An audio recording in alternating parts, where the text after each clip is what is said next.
Awakening, Blood Moon, Age of Divinity, Wildborn, Tree of Life, Death, Sacrifice, Arcane Console, Intertwined Fates, Human City, Time Travel, Love, and Fallen Divine. What do all of these phrases have in common? They are all related to AFK Journey's new season, Thorns of Devotion. In this video, I kind of want to just look at everything that's been released, everything that was like, I don't know if spoilers is the right word, but I'm very excited. This season looks like it's going to be good. And honestly, it's only been getting better. So if you know, this is not the first season that AFK Journey is having. So the way that AFK Journey works, for anyone who doesn't know, is it has like the base game, then it has like the starter story. Then every so often we get a new season with new content, new heroes, completely new party, new story. There are some reoccurring characters, but it's mainly new. Sort of like Mabby, if you play Mabby. So in order of the seasons so far, we've had, of course, like the starter story. So we had like the Dark Forest arc, and then we hopped into Song of Strife with the Maulers, Soren and Alsa. And then we did Waves of Intrigue with Sinbad, Sonia, the Carmine Whispers, the Water Whites. Then we moved into Chains of Eternity. And this one actually really got me. So I feel like Chains of Eternity was really peak. I was not sure if we would be able to top it. But that was with the Graveborns, with Princess Yelena and Ainaya, that whole arc. Then we moved into, what is this arc called? The one that we're on right now. I forgot what it's called, but it's the dwarves with Zany and Indris. And now we're getting Thorns of Devotion, and it has just been ramping up. So I'm actually pretty particularly excited about this one because it seems that we're okay. So I actually want to talk about my theories before we look into the content so that we can, you know, experience it together and we can get the surprise. So let me pull up this picture for you. Okay, so this is the keywords. The new season blooms with themes of awakening, sacrifice, intertwined fates, and more. So I actually think that the biggest chunks here are gonna play the most in the story. So I feel like these are going to have the most weight, and then everything else doesn't matter as much. I might be reading into it because I was looking at this picture trying to figure everything out without looking at spoilers so that we could kind of talk about it together. Let's actually start with Fallen Divine, which I think is like probably the most important thing here, and then sort of Age of Divinity because these kind of tie together, and also time travel. And then notice how there's nothing about like rebirth or something like that. So we do have Awakening and Tree of Life, but I don't necessarily think that these are gonna go together. But we see death and sacrifice literally like mentioned specifically, and time travel. So what I think it is, it's going to be like some sort of celestial. And the reason why they fell is because they fell in love with a human sacrifice. That's what I think is going to happen. But then it got me wondering, does that make sense? Because, I mean, you guys know me. I'm not really Dura's biggest fan. But it seems weird that that the Celestial would accept any type of sacrifice. Like a human sacrifice, which is what I'm thinking is going to happen. Some sort of like forbidden love type situation. But anyway. So what I think is going to happen is it's going to be some celestial. I think it's going to be a celestial dude. And he falls in love with some human. Well, it's confusing because it says Wildborn. But I also feel like it's time to get a Mauler again. To be honest, I think it's Mauler time because the last time we saw a new Mauler was Song of Strife. So I'm thinking that we're going to get a new Mauler because we've been getting lots of Lightborns and even lots of Wilders. And so that's why I think we're going to go back to Mauler. So, but Wildborn has me confused. But then we also have Human City. So I wonder if we're going to Wait, now that I'm looking at it, is this a picture?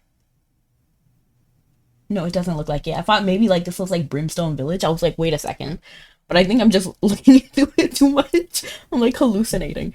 But I'm very curious about what this is, but it's possible that Human City is tied to Celestial and not necessarily Wildborn. So maybe this person, you know how like in what is it? In Chains of Eternity, how they had that one, what is it called? Hierophant, who ended up siding with Kayanaya because he was like brainwashed and they had like a whole cult. I think that something similar is going to happen here. And they're going to sacrifice somebody who I think is going to be a Mauler personally. I don't know. I know it says Wildborn, but I feel like maybe they're throwing that out there. And then like some of these other things are going to like relate with cult, like Blood Moon. And then yes. So they're going to sacrifice her and then to call some sort of fallen, well, some Celestial. The Celestial realizes that they're in love with this person and then goes back in time to try to meet them again and change the future. That is what I think is going to happen. But let's see, because I have the Thorns of Devotion trailer right here. So I'm going to lower this a little bit.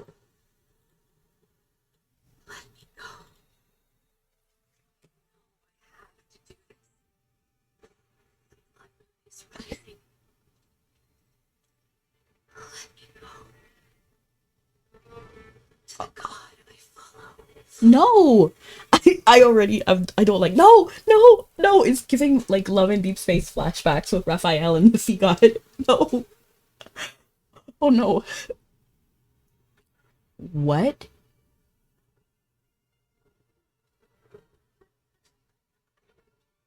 What is happening?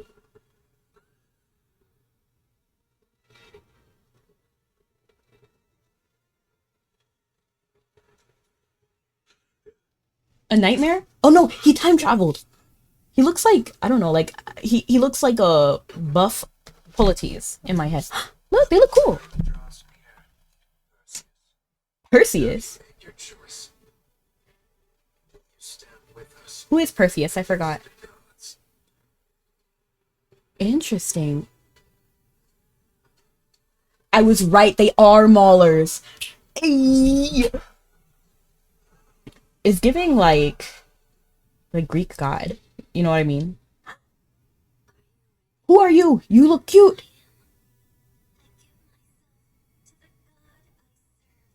What? Poland divinity. Oh, she's pretty. Oh, but look. Look. Who is this? Are these two the same person? Because this person is in love with her, right? We saw. And then she... What if she is reincarnated her? I'm not sure. Hold on.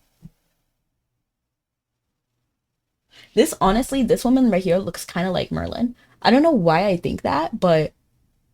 Is it the clothes? Is it the clothes that remind me of her? She came, like, over here in the middle, right? What is this guy? Perseus? She looks... Hold on. He looks kind of like Siren. Like, see you later. That would make me sick, to be honest. If it's Sia's story. Imagine this is the original. Okay, hold on. Okay. What if this is Merlin and this is old Sia? Because remember, one of them was Arcane Council. So what if this is their past? But no, Sia didn't reincarnate, right? What? Oh, huh. Okay, we need to workshop it a little bit. And now let's look at, because I was avoiding spoilers so long. So I'm going to look at Twitter and see if there's any like hint over on AFK Journey's Twitter. The blue moon rises once again, casting its crimson glow across Asperia. Prepare to venture into a new story, unlock beautiful rewards, and uncover the secrets hidden within the Thorn of Devotion. Interesting. But it's... I'm thinking about it. So this might be her in another life, and then she and then she gets reincarnated. No. Yes. I'm trying to think. Like, there's a lot going on in my head. Is that really all the content we get? Those are just this. This is all we get?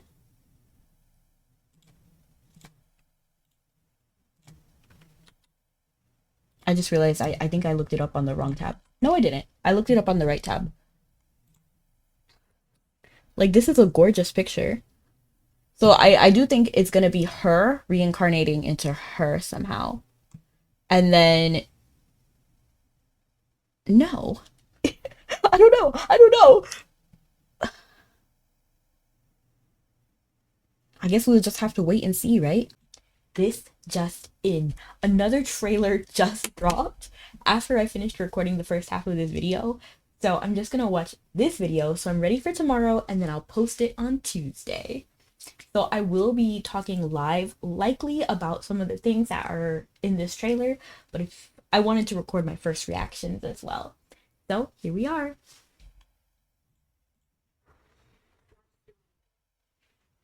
Oh. Okay, so what is the Blood Moon Prophecy?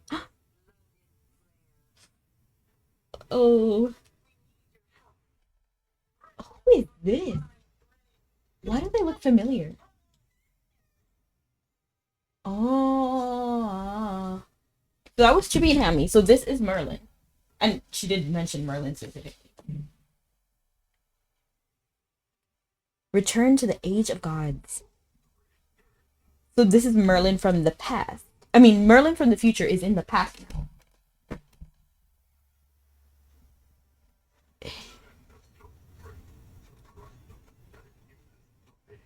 Humans of Halia. Mm-hmm.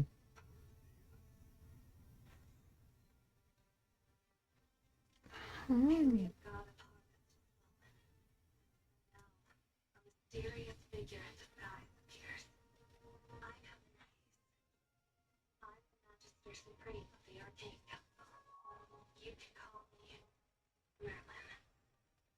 Wow. Also, the voice acting is fire for Merlin. I like it.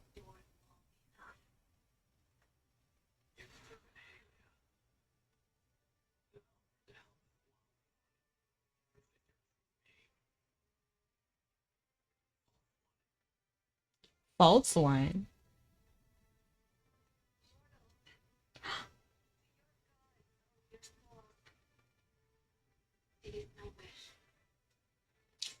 Her eyeliner is fire.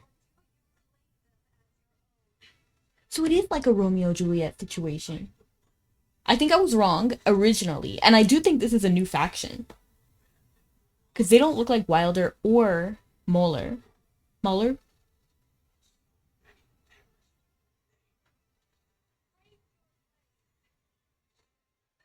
Okay, so she's not just gonna die, which is good.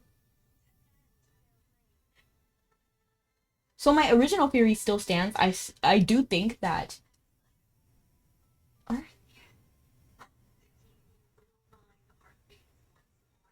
Okay. I do think the black-haired character is going to reincarnate into the white-haired sheep-looking character. I don't know if it's a sheep or a rabbit. I don't think I really care too much about this, like, after part. I do kind of want to experience the map on... Oh! Wait. Hold on. I don't care about this. This skin. Although I do like Forestro. Okay, the Primal Lords. Okay. Silent Scholar of Lost Souls. Oh. She's what's her name? Oh, she's so pretty. Her outfit is cute too. I like it. I like the slight poof. But what's her name? Pale Crown character. I forgot her name.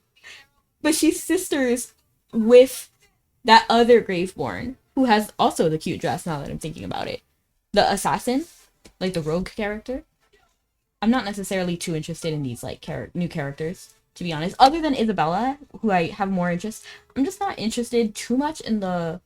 Oh, that's a very pretty picture too. I feel like they're really going all out on the visuals for Thorns of Devotion. Wow.